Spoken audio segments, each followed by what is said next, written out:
following program was provided by an independent producer solely responsible for its content. The opinions expressed do not necessarily represent the views of this station, its staff, board of directors, or underwriters.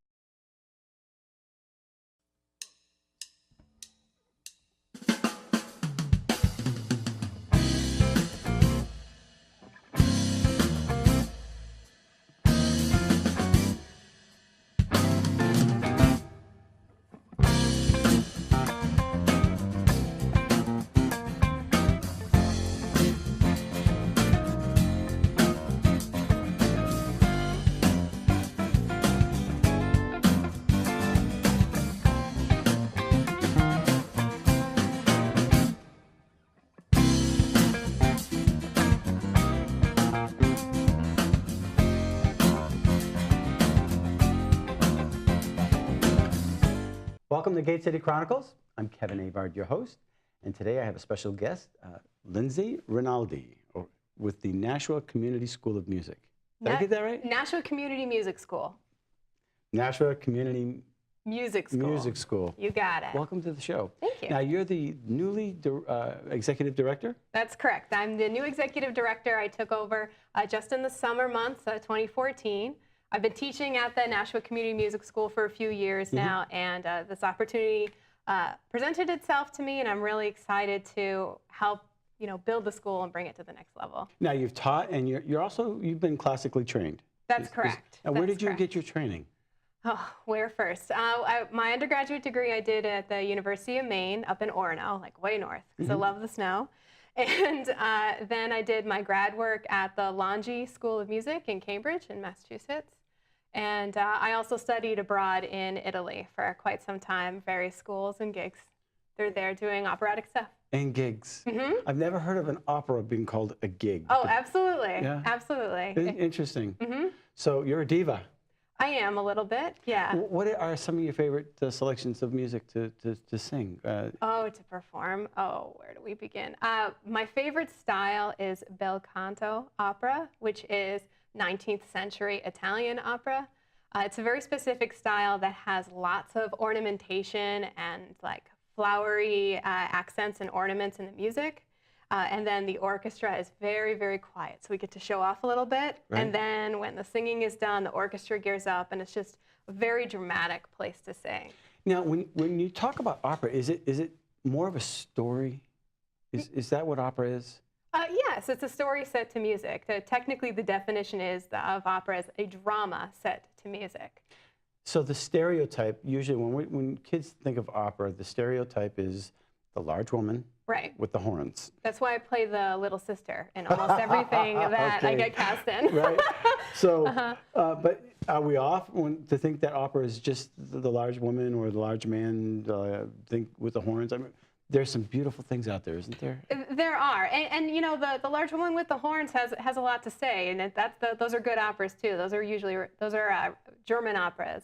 Richard Wagner was the composer for those types of operas. But a lot of people don't realize that there's a lot of classical music that is very accessible and very funny.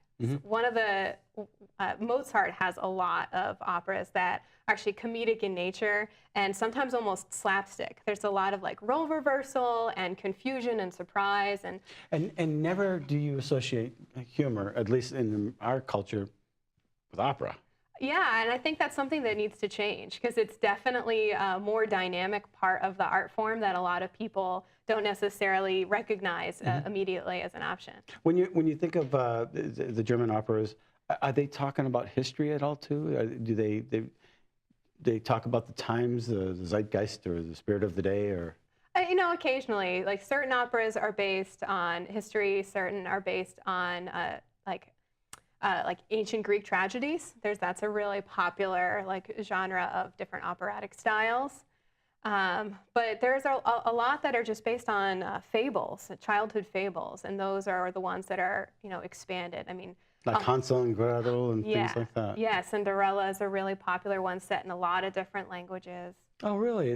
I never associated that with an opera. Yeah. So now we're talking about opera, but the school is about, is it learning guitar, voice?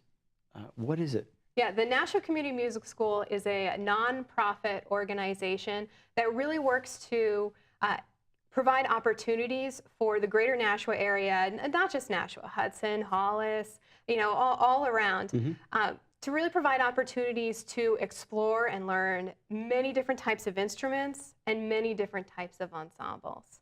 So you can take piano, voice, guitar, trumpet, violin, clarinet, percussion, just as private lessons for varying lengths of time depending on your need and where you are. But there's also a host of other classes. We host this awesome program called the Harmony Road series, and it's an in-class keyboard and movement series that starts with kids as young as age 3 to 4 and grows with them until age 12.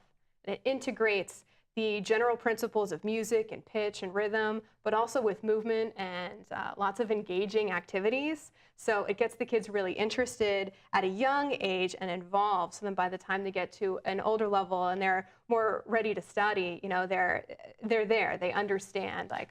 Right. So you can start with the basics and get heavy into theory and all that kind of thing. Absolutely, absolutely. Right. And the school also hosts, I like to call it right now, a small but mighty group class and ensemble offering.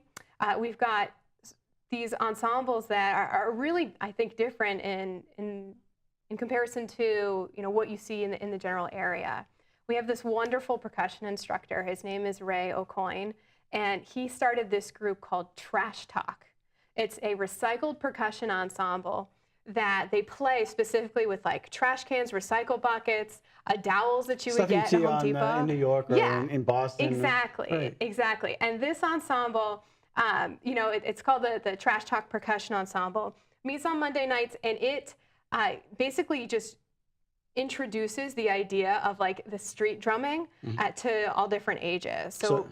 So if you're playing if you're in the habit of doing this, yeah, or playing your steering wheel, yeah, or your cans, you got an idea. Exactly, right. Exactly. And I think that a lot of people look at those types of organizations and they think, oh man, well I have to be a drummer first, and it's really not. You know, the instructor's so great about bringing the idea of natural rhythm into your everyday life. So even if you're just the least bit musically inclined or interested and want to become more musically inclined, right, a group like that is a great place to start. I think a Blue Man Group. Yeah, actually, I worked for Blue Man Group for 5 years. Really? I did. It's just one of my, you know, when you're in music, you have all these odd jobs. So during grad school and the time that I was living in the Boston area, yeah, I worked in stage. Did they spray that on? What is that? Oh, I can't tell you that. Really? It's a trade secret? I can't tell you any of that. Sorry. So uncomfortable. Okay. It does get hot in the summer, I'll tell you that. Yeah, I actually seen them once, and you know, the people I was with, you know, they didn't get it, and I was fascinated. I was fascinated because I love music, and I mean, I'm not a very good drummer or anything like that. I sing a little, but you know, just watching them and putting music in. Just watching everything rhythmically and making new sounds out of different things. Yeah. That is kind of cool. Music is all around. It's a really great way to start, too, on a rhythmic level. We also have, you know, in combination with that, we have an African drum circle that meets on Friday nights that, you know, we have a fabulous instructor. She's from South Africa and brings her own drums into the school and teaches just like some of the basic rhythm. So, you know, some of the things like the djembe and the balafone, instruments that you may not necessarily have even ever heard of. You get to like sit there, put your hands on it, start to learn these different types of like multicultural rhythms, and it's just a really cool way to start the involvement. You talk about rhythm. You know, I play guitar a little, and I actually, you know, played with some guys who graduated from Berkeley, and nice. And they're good. I just played the basics. And they would constantly say, you know, Kevin, you're playing the same rhythm. No, I'm not. You're playing the same rhythm. No, I'm not. Yes, you are. And I guess you can get into a mode and to think outside the box. It can be, you develop these habits, and you don't even think about them, but you're stuck there unless you can learn something else. And it's like starting all over again when it comes to rhythm. I can't strum and sing at the same time. It's tough. My brain doesn't work that way. It's tough. Or if you try to play the piano, you're doing doom ba doom ba doom ba doom ba doom ba doom ba doom ba da boom. I can't do it. Some people are very gifted that way, but you can. The school teaches you how to do that. That's great. I mean, we have that. I mean, that's correct. We have just a wonderful staff of faculty. A lot of them, all of them university trained. Most of them actually have further training than that, either master's, some on their doctoral candidates, or in the process of getting their doctorate. So they're really great at taking not only the beginning, musician or the budding musician and trying to, learn how to create that coordination, but learning how to do that and like making it fun. Right. At the same time. Fun, it's a blast. Yeah, because it has to be that way. Yeah. If it's all work, it's just you lose them. Absolutely. You lose them. Absolutely. So how many instructors do you have? Right now we have 14 instructors, including myself. It's that big? Yeah. Wow. Yeah. And where is it? The school's right in the Nashua Mill Yard. We've only been there for a few years now, but it's a fabulous facility because they've got like the big high ceilings and the old beams, and it's a really up and coming area, I think, especially with the construction. Do you have a recording studio there? We don't have a recording studio yet, but we do offer the ability to do live recordings in our recital hall. We have a recital hall there, which is something that's definitely, sets us apart, I think, from some other music schools, is because we're in this beautiful old mill building that has these high ceilings. We've got a room, with a grand piano that has just amazing acoustics. So, I encourage our students to do their recordings there too if they want to. Interesting. Do you teach songwriting? We're in the process of actually putting together a program like that. I know that my students, because I teach voice, and our guitar teacher, his name is Bill Hinkle, he also has a lot of students that do songwriting. So it's definitely something, that we're looking to pursue. I think the programming option there for the future would be great. Right. And so you basically everything from horns to percussions to strings of all types. You have an instructor for just about everything you can possibly imagine. Keyboard. Yes, and typically what we do is if a student calls and requests an instrument that we don't have, our instructors are connected enough in the greater Boston music scene to be able to find somebody who can come and teach. You teach rap. Okay. I'm sorry, that's I get funny. that. I get that sometimes. I definitely teach contemporary style voice, so like stuff you hear on the radio, for sure. It's not exactly what I perform myself all the time, but it's definitely, I would say, a highly sought out type of instruction. And I think it's great because it's the rhythm and the style difference that really can make a difference in the musician, because then they have, especially if they're going into songwriting, then they just have more tools in their kit. Right. The Nashua Community Music School is pretty good at creating that foundation for the education in whatever specialty the student is looking for, but then really going the next step to build on that. So they say, okay, well, maybe you can do this really well in a jazz style, but can you do it in a classical style too? Or maybe you can do this really well in a classical style, but let's try to see if you can swing, this tune now. It just makes a really big difference when the students especially get higher up in like junior high, high school age, or even college. We've, knock on wood, I don't know if that's wood, but knock on wood, we've had a very high success rate for a lot of students who choose to pursue music at the college level. For the students that prepare with us going to the college level, the instructors, they've been there, they've done that, they understand how to prepare students for auditions, for not only college, but for like all state festivals and area auditions for like community theater and things like that. We have a lot of students that come to us for those kinds of, with those goals in mind. So you have 14 instructors. Do you have little sound rooms that they practice? Are they all, are you busy constantly? Are the rooms always packed?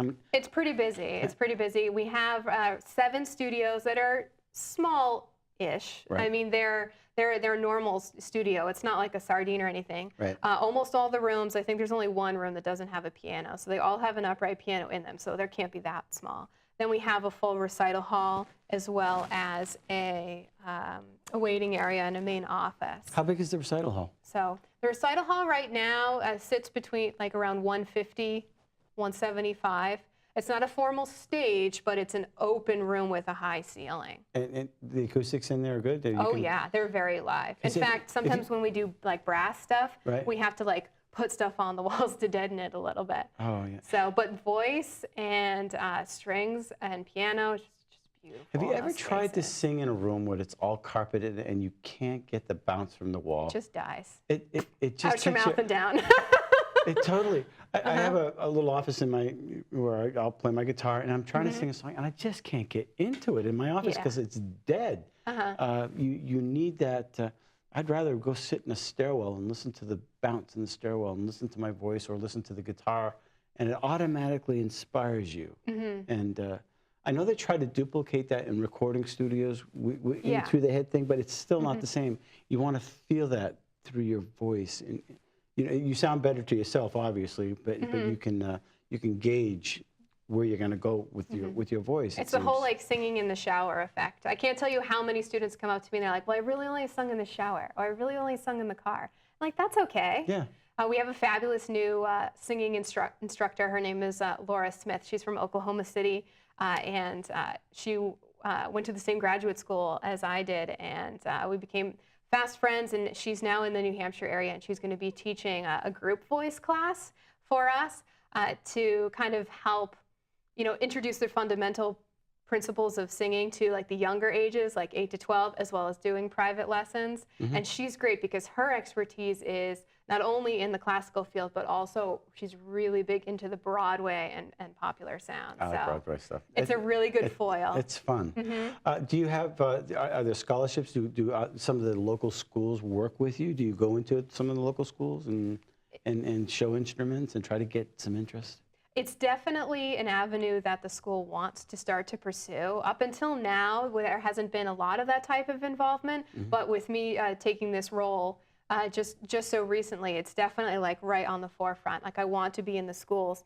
Part of one of the aspects of my graduate work was this curriculum that was called experiential education. So the performers had to go out to various different local schools and create a project, engage the community, engage students maybe who were interested in music and maybe who weren't, and really reach out and try to show them that you should consider this. This type of art can really enrich the rest of your education, and some students jump onto that. It's like learning a whole new language, and it definitely it broadens your horizons. One of the things my stepdaughter Kylie, she's playing flute, and Kevin's playing saxophone at the high school. But I guess you can go online and take. They're developing something online as well. Do you do that as well? Do you have any practices online? Do you coordinate with the online services at all, or? I mean, do you want them there at the studio? We do want them there. I mean, music is collaboration live. That's really what it is. I think that online resources can be great to a point, but there's only so much that can be done before an instructor really needs to say, no, you need to hold the guitar like this, or oh, you're doing this with your body, and if you make this adjustment, then all of a sudden your air is going to flow more easily, so you'll be able to hold that phrase longer, and that kind of information is good enough for a variety of different instruments, but especially wind. If you're blowing, you want to hold a position. Why can't I get the whistle out of the flute or the saxophone? You can't reach through the computer screen and get an answer. Right. I think that it's admirable, and I think that it gets the idea of music into the home earlier, and I think that's great. Keeps them practicing, maybe. Exactly, but if you're really looking to build a skill or explore how the music is going to react, on a personal level, you just got to be there. Yeah. One of our other ensembles, it's a jazz combo, also directed by our guitar teacher, is great because it's really interactive. All these different instruments come together: piano, sax, trumpet, even instruments that you may not necessarily associate with jazz, like flute and bassoon and things like that. Whoever signs up, we learn to put them together in a combo, and then they learn how to improvise. So they learn how to make up music on the spot. That's a blast, right? Yeah, and it's so great. And that's going to be running on Tuesday nights throughout the fall. And Bill's just a fabulous instructor. All levels of talent to do that as well? Yeah. I mean, we try to make sure that the kids have some proficiency, but we're usually pretty flexible at picking the tunes to fit the students who sign up. I was taking a little jazz lessons up in the Concord area. Yeah. And as far as reading music, my eyes don't work that fast. They never have. I've always had to struggle with that, to read ahead. So my instructor would be, I guess they would give you the head. It's called the head of the music. Yep. Da, da, da, da, da, da, and then you would have to improvise after that. Right. And that was cool. That was fun. It's called call and response. It's one of the primary, like the primary fundamentals of jazz is the properties of interaction. It's essential. It was beautiful. But I have an ear, and I could play what he was playing, but he thought I was reading.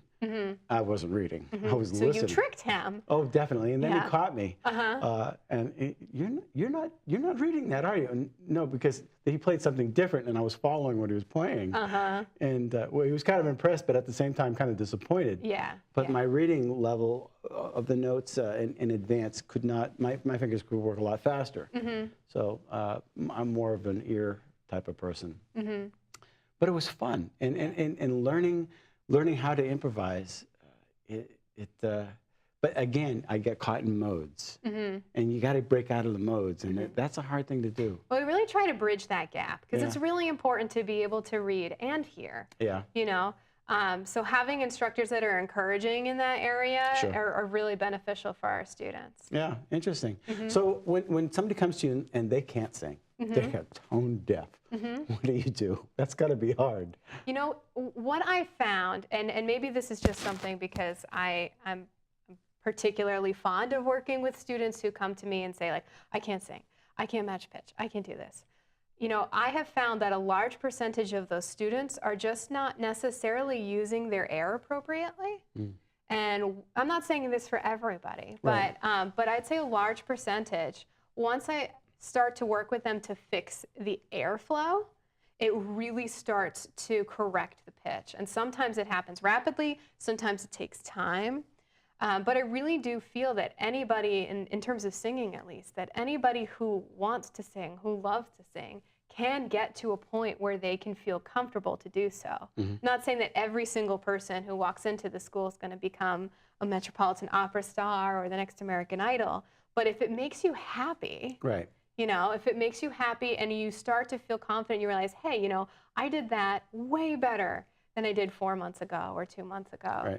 You know, that practice really started to pay off, and I can see the difference. Believe it or not, I had singing lessons years and years ago. That's awesome. And I did not like them. Yeah. I had to stand in front of the mirror, and he'd push my chin down, and I had to keep my tongue behind my and I felt like I was a statue. And this is not singing. It was because he was an opera singer. It's not free, yeah. It didn't feel that way for me. I'm sure things have developed since then. Oh, yes. Oh, yes. I mean, the techniques he was talking about, I'm sure are great and fabulous, but they have to be integrated in a way, especially if you're working with younger students. But I've noticed that even with older students, we do have a lot of actually adult students who come to the Nashua Community Music School for our various programming, for lessons and individual lessons. And like, it has to be fun. The music has to come from within. And if you're put in a box, and the instructor's like, this is the only way you're going to learn it, this is how, you know, that's not what we're about. We have to develop that creative sense. We have to develop that in the student, and we have to develop that in ourselves as instructors. You know, so if we notice that this way is not jiving with a student, we can change direction and go in another way that will, you know, let them have fun and not be too particular about what they're doing. A question I should have asked a long time ago. How did all this start? How long has this been around? Who founded this? The Nashua Community Music School started 30 years ago, actually. It was very small, and it operated in a variety of different locations throughout Nashua. It was at Riviere for a little while, Riviere College. It was at the Church of the Good Shepherd. And it shuffled around. The previous executive director, Jillian Hinkle, moved the school to our current location in the Mills at 5 Pine Street Extension. And it really developed this fabulous facility that caters with the recital hall and all the individual rooms. That really caters to the student clientele, allowing us to do lots of different things at once. That's a one-way street now, isn't it? It is, yeah. There's Bikram Yoga, there's Gate City Heating. Gate City Fence, yeah. And then there's actually, I think it's Banyan Tree Yoga just moved in next to us. Okay. It's a lot of yoga. So I know where you're at. And so basically, if you take the trails, they'll actually end up right to where you're at. Exactly. Like all the runners and all that, they go right by us all the time. That's actually a nice building. It's a beautiful building. Right. It's a beautiful building. If you're not super familiar with Nashua, you kind of have to drive around a little bit, but I've started to put up all like these big neon signs, and I have like a directions video and things on the website. So it's like once you find it, it's like, you know, a diamond in the rough kind of thing. Yeah, it actually is in a very nice area, actually. It is. In the parking lot, and I've actually walked through that building probably before you were there. How long have you been there? Most likely. Myself? No, the building, the school. 7 or 8 years. 7 years, yeah. Maybe I didn't see that part of it.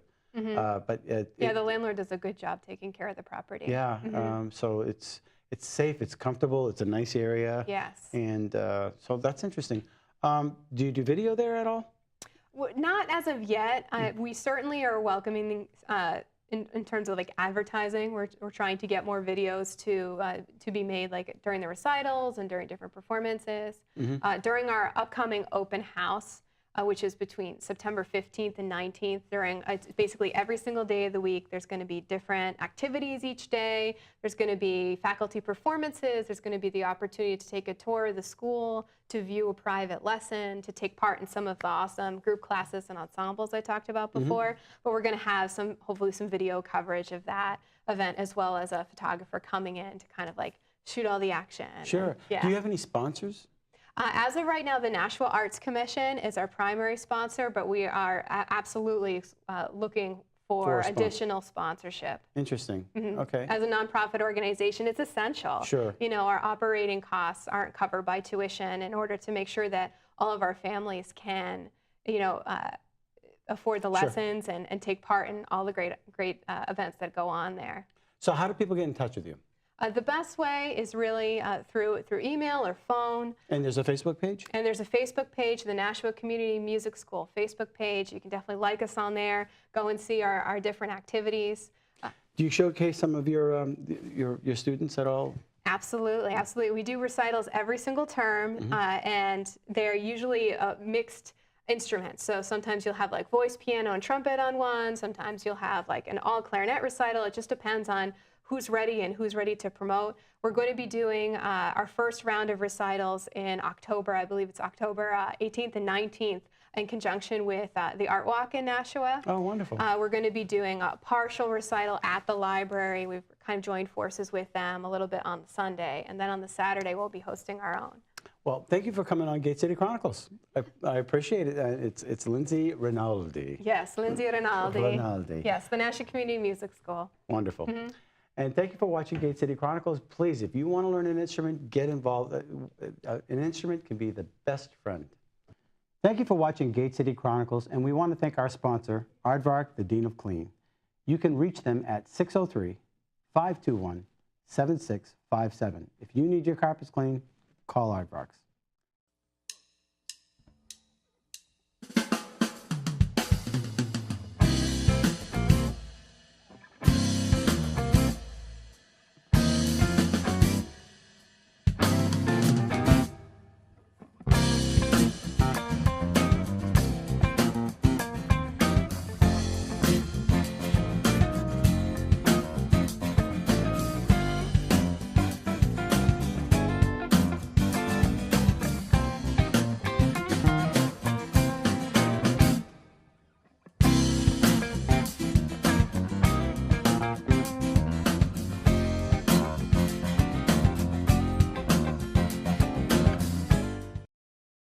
The preceding program was provided by an independent producer solely responsible for its content. The opinions expressed do not necessarily represent the views of this station, its staff, board of directors, or underwriters.